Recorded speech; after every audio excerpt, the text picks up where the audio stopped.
मर्जी शरीर की पत्नी दुर्भाग्यवश झूठ और प्रपंच में संलग्न है और प्राय अत्यंत प्रतिकूलता देती है। जीवन के कई महत्वपूर्ण विषयों पर भी ज्यादा सहयोग नहीं करती। उसकी प्रतिकूलता को मैं अपना प्रारब्ध समझकर शांति से कोशिश कर रहा हूँ, परंतु मन में उसके प्रति द्वेष या दोष भावना जागृत हो जाती है और खुद के प्रति अहंकार बढ़ जाता है। महाराज नहीं आनी चाहिए और प्यार करना चाहिए। कि तुम हमारे प्रारब्ध को मिटाने के लिए पत्नी रूप में आई हो, तो हमारा जो कर्तव्य है तुम्हें प्यार देना, तुम्हें सुविधा देना, मैं दूंगा।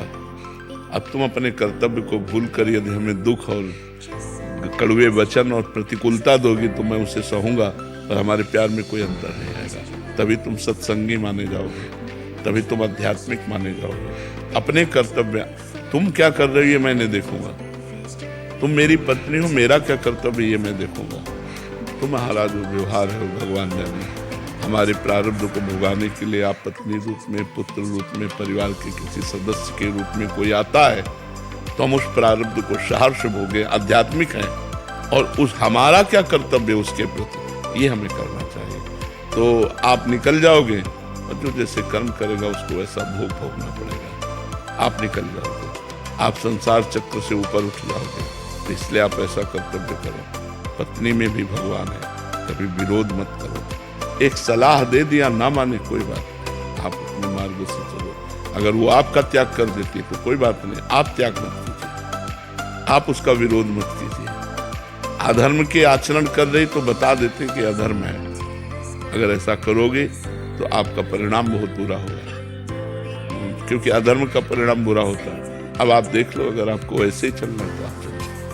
उत्तम आध्यात्मिक कभी क्रोधित नहीं होता, जल्दीबाजी से कोई निर्णय नहीं लेता, बहुत गंभीर विवेक, बिना विचारे जे करे ते पाछे पछताए, काम बिगाड़ो आपनो जग में होता साए। बहुत विवेक से निर्णय ले, बहुत गंभीरता से निर्णय ले। तो हमें लगता है यदि हम बर्दाश्त करना सीख जाए तो हम अपने परिवार को बचा सकते हैं, हम अपने आप को बचा सकते हैं, हम संभाल सकते हैं, बड़ी बड़ी विपत्तियों से बच सकते हैं। आज हम लोगों में सहनशीलता कम हो रही, नाक में गुस्सा रखा है, जरा सी बात में हम लड़ जाते हैं, कड़वा बोलने लगते हैं, यहाँ तक कि हिंसात्मक वृत्ति हो जाती है, भाई भाई को हिंसा वृत्ति से पीड़ित करता है। ऐसा नहीं होना चाहिए, बहुत सहनशील होना चाहिए। तो क्या है कि दोष दर्शन जब होता है ना, तो जो मन करता है पीछे खींच लेने का अपने को, जो प्रेम है हृदय में, मन करता है पीछे खींच लिया जाए। ऐसी प्रवृत्ति होती है जब दोष दर्शन। पर आपने जो समझाया उससे ये है कि दिल देखो, वैसे यहाँ प्रेम तो गुप्त ही रखना है, यहाँ प्रेम का नाटक करना है। प्रेम तो केवल प्रभु से करना है, और प्रभु को मान करके ही हम सब जगह प्रेम करें। हमें असली प्रेम किसी से नहीं करना, असली प्रेम तो सिर्फ प्रभु से करना है। यहाँ प्रेम का नाटक करना है, कहीं पिता बनकर, कहीं पुत्र बनकर, कहीं पति बनकर, कहीं भाई बनकर, कहीं मित्र बनकर, अलग अलग व्यवहार से हमें प्रेम करना है।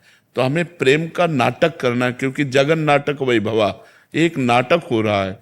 सत्य प्रेम करोगे तो रोओगे, पछताओगे, क्योंकि ये मरण धर्मा शरीर है, आपका, हमारा, सबका। अगर हम सत्य प्रेम करेंगे, वो शरीर उसका छूटा तो हम बेकार हो जाएंगे। हम केवल प्रेम का नाटक करें और उचित नाटक करें। पत्नी के साथ जो नाटक करना है पति का, बिल्कुल ठीक वैसे करेक्ट करें, तो इससे भगवान प्रसन्न हो जाएंगे। हम अपने नाटक में कमजोर ना हो। हमें जो स्वांग मिला है डायरेक्टर भगवान के द्वारा संसार रूपी रंगमंच पर रोल करने का, हम ठीक वही रोल करें। अगर हमें पति का मिला है तो ठीक पति का रोल करेंगे। वो गलत रोल कर रही है तो डायरेक्टर उसको देखेगा। अगर पति पत्नी में प्रेम हो तो कितना सुंदर जीवन हो, विचार करो। दोनों प्यार भरा जीवन व्यतीत करें, पर सुंदर जीवन अगर हम व्यतीत करेंगे तो हमारे पुण्य भी तो होने चाहिए।